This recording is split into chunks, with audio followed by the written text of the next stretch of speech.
শতকরা হারে দারিদ্র্যে শীর্ষ দেশ কোনটি? মাদাগাস্কার ৭৭.৭%। এইচএসবিসি অনুসারে কাজে ও বসবাসে বিশ্বের সেরা দেশ কোনটি? সিঙ্গাপুর ২১,০০০ মার্কিন ডলার। ভারতের প্রধানমন্ত্রী জওহরলাল নেহেরুর জন্ম কত সালে? ১৮৮৯ সাল ১৪ নভেম্বরে। আধুনিক রসায়নের জনক বলা হয় কাকে? অ্যান্টনি লাভসিওকে। মুসলিম সাহিত্য সমাজ এর প্রতিষ্ঠাতা কে ছিলেন? নওয়াব আবদুল লতিফ।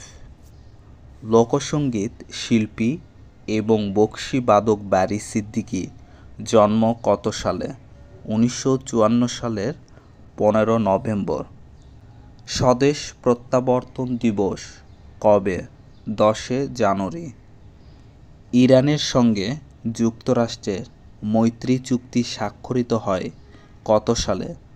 ১৯৫৫ সালের ১৫ আগস্ট। জাতীয় মানসিক স্বাস্থ্য ইনস্টিটিউটের সমীক্ষা অনুসারে বাংলাদেশে মাদকসেবীর সংখ্যা কত? ৩৭,১৬,৬৯৮ জন।